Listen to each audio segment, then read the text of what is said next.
আজকে আমি আমার দপ্তরের অন্য কাজের সঙ্গেও যারা প্রেস ক্লাবের সামনে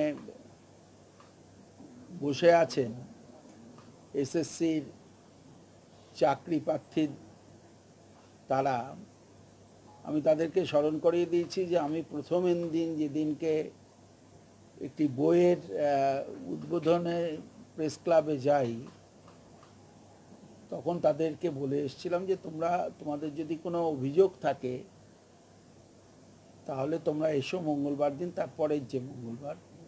তারা সেই সময় আমার কাছে দেখা করে। এই নিয়ে আমি অন্তত 4 বার আমার স্তরে সরকারের হয়ে মানবিক দৃষ্টি নিয়ে তাদের সঙ্গে কথা বলেছি এবং আজও তারা যখন কারোর মাধ্যমে খবর পাঠিয়েছিলেন যে আমরা আসবো, ঠিক আছে, আমার অন্য জায়গায় কাজ ছিল, তা সত্ত্বেও আমাদের এই কাজটাও বড়, এই হোলি দোল ওরা বসে আছে, এটা আমার কাছে মানবিক দিক থেকে একটুখানি নিঃসন্দেহে আমাদের হৃদয়কে স্পর্শ করেছে। কিন্তু হৃদয়কে স্পর্শ করলে কি হবে, ওরা নিজেরাও জানে না যে ওরা কি চায়। প্রথম কথা হচ্ছে যে চাকরি ক্ষেত্রে যোগ্যতাকে আর মেধাকে বিসর্জন দিয়ে তো চাকরি করা যায় না, আর এটা তো চাকরি নয়, এটা শিক্ষকতা। ওরা কয়েকটি বিষয় তুলেছিল যার আইনত কোনো স্যাংশন নেই, সংশোধন করা ছাড়া এসব হয় না। আগের দিন ওরা বেশ কয়েকটি অভিযোগের কথা বলেছিল। আমি বলেছিলাম ডিপার্টমেন্ট তো এটা দেখে না, এটা এসএসসি দেখে, এসএসসির সঙ্গে কথা বলে, ডিপার্টমেন্টের সাথে কথা বলে তারপর আমি তোমাদের সাথে কথা বলবো। সেই মতন আমি ডিপার্টমেন্টের সাথে সকলে আজকে যে আমরা বসেছিলাম ফুল আমার দপ্তর এবং এসএসসিকে নিয়ে, এবং আমাদের প্রিন্সিপাল সেক্রেটারি সেকেন্ডারি এডুকেশনের নেতৃত্বে আমাদের ল অফিসার থেকে শুরু করে প্রত্যেকেই উপস্থিত ছিলেন। কারণ আমার যেটা ওরা বারবার বলছে, আমি জানি না কেন এরা এটা বলছে, এসএসসি বললেও সরকারের তরফ থেকে আমরা কিন্তু বহুদিন থেকেই সাবজেক্ট বেস 9, 10 এবং 11, 12। এখন ওদের মধ্যে যারা বসে আছে তারা একটা লিস্ট ওদের দেখালাম যে ওদের মধ্যে যারা বসে আছে পলিটিক্যাল সায়েন্সে হয়তো আমার সিট কম, যারা শুধু বসে আছে এছাড়াও তো বাইরে আছে তারাই 26 জন, হয়তো 4টে সিট আছে 26 জন, তাহলে 4টে বাদ দিলে বাদ বাকি তো তাদের সুযোগ হবে না। সুতরাং যতদূর এই আইনে তাদের ঢোকানো সম্ভব যোগ্যতার ভিত্তিতে, মেধার ভিত্তিতে, আমি এসএসসিকে বলবো সেটা করতে। এবং ওদের যে অভিযোগ আছে, বলছে কিছু কিছু ক্ষেত্রেই হয়েছে, ওই হয়েছে, কিন্তু মুখে বলছে। এ তো স্বপনবাবুর সঙ্গে এসেছিলেন আজকে, দেখলাম যে আপনারা তো এরকম বলেন, কাগজে বিবৃতি দেন, টিভির সামনে দাঁড়িয়ে বলে দিলেন। আমাদের তো কেউ টিভি এসে কোনোদিন বলেনি, তাই জন্য আমি নিজে বলেছি, আমি একটি কাগজকেও বলেছি যে আপনারা লিখে দিচ্ছেন ছাউনিতে তলায় বৃষ্টিতে ভিজছে, তো এরকম বাংলার তো প্রচুর মানুষই এরকম ভেজে। তার মানে তাদের এই বসাটাকে আপনি মনে করছেন যুক্তিযুক্ত, এই কারণে মনে করছেন যে সরকার যেহেতু সহানুভূতিশীল, শিক্ষকতার কাজ করবে, তাই জন্য তারা সহানুভূতি। এটা দেখছেন না যে তারা সত্যি সত্যি সকলে কি এই শিক্ষকতার সুযোগ পাওয়ার যোগ্য, অন্তত তাদের মেধা এবং পরীক্ষার ভিত্তিতে?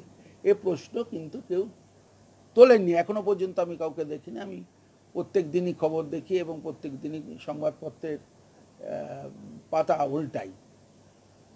আমরা তাই আজকে মনে হয়েছে, মুখ্যমন্ত্রী বারবার বলেন যে যার যোগ্যতা আছে সেই যেন পায়, অভাব আর যোগ্যতা দুটো তো এক নয়।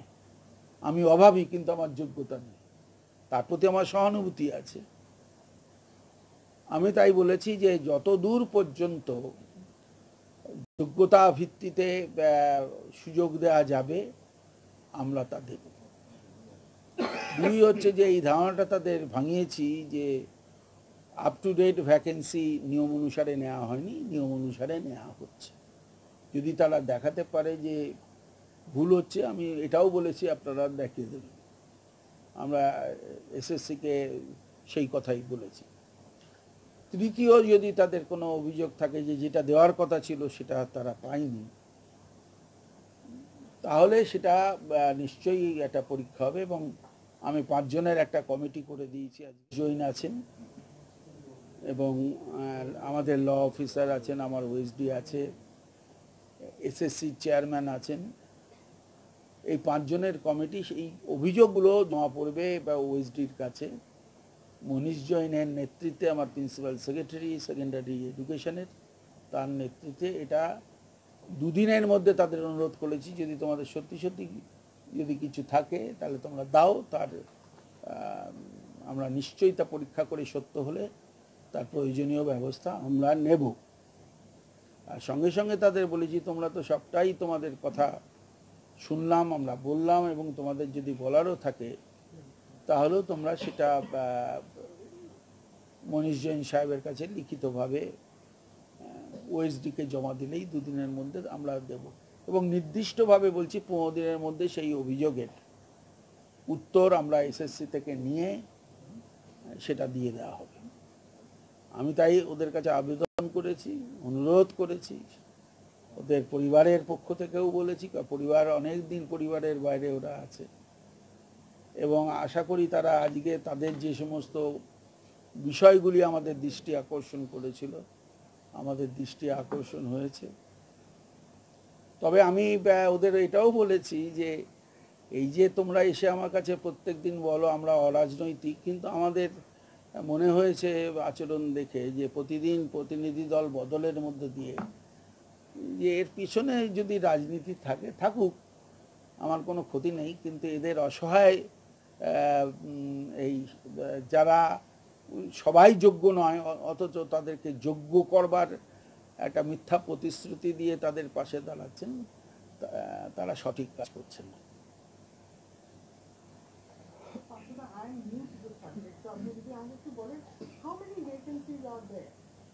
No, that is in the hands of the SSC. That is not in the hands of the education department. No. এই বলেছি যে আইনের যেটা সুযোগ আছে সেই সুযোগ বা যেটা বেআইনি হবে না তার মধ্য থেকেই আমরা সমস্ত কিছু সমস্যার সমাধান করব। দ্বিতীয়, ওরা বলেছিল যে ওদের কয়েকটা অভিযোগ আছে যেটা নিয়ম মানা হয়নি ওরা বলছে। আমি সেদিনও বলেছি, আজও বললাম যে তার নির্দিষ্ট কোনো অভিযোগ থাকলে আমার কাছে দিন, আমরা সেটা দেখব। তৃতীয়, যেটা ওরা জানে না, ওরা বারবার একটা কথা বলছে যেটা মনে হয় আপনাদের কাছেও একটা বোধহয় দ্বন্দ্ব তৈরি করে ফেলেছে, সেটা হচ্ছে যে আমাদের আপডেট ভ্যাকেন্সি দেওয়া হচ্ছে না। এটা সম্পূর্ণ ভুল ধারণা। আমাদের গেজেট অনুসারে, বিজ্ঞপ্তি অনুসারে বলা ছিল রেজাল্ট যেদিন বেরোবে তার 15 দিন আগে পর্যন্ত যে ভ্যাকেন্সি থাকবে সেই ভ্যাকেন্সিগুলো সঙ্গে নেওয়া হবে। ওদের মাথায় কে ঢুকিয়েছে, কারা ঢুকিয়েছে যে সেটা আমরা নিইনি। আজকে তাদেরকে আমি সমস্ত কাগজপত্র দেখিয়ে বুঝিয়েছি, বলেছি যে আমরা তা ইতিমধ্যেই নিয়েছি। তারা যে কাগজটার উপরে নির্ভর করছে সেটা তাদের কাছে যেটা খবর সেটা ঠিক নয়। মুশকিল হচ্ছে এদেরও প্রতিনিধি দিনের এক এক দিন এক এক রকম প্রতিনিধি নিয়ে আসছে। চতুর্থত আমি বলেছি যে তোমাদের এটা দেখা কি তোমরা এতক্ষণ ধরে রোজই এসে বলতে আমাদের যে ভ্যাকেন্সি আছে সেই ভ্যাকেন্সি লিস্ট দিচ্ছি না, অমুক না। কিন্তু যে যে বিজ্ঞপ্তি দেখিয়ে, গেজেট দেখিয়ে তোমরা এটা বলছো, সেই বিজ্ঞপ্তিতে লেখা আছে স্পষ্ট যে কাকে প্যানেল বলে আর কাকে ওয়েট লিস্ট বলে। সুতরাং প্যানেল আর ওয়েট লিস্টের মধ্যে ফারাক আছে। একেবারে ইংরেজিতে লেখা, সহজ ভাষায়, যে মেরিট লিস্ট বেসিসে প্যানেল হয়, আর ওয়েট লিস্ট হচ্ছে তাদের মধ্যে থেকে ইন্টারভিউয়ের পরে ওয়েট লিস্ট তৈরি হয়। কারণ ওয়েট লিস্টটার সঙ্গে সঙ্গে যে ওটা প্যানেল, এটা ভাবার কোনো কারণ নেই, কারণ আইনত তার কোনো স্যাংশন নেই।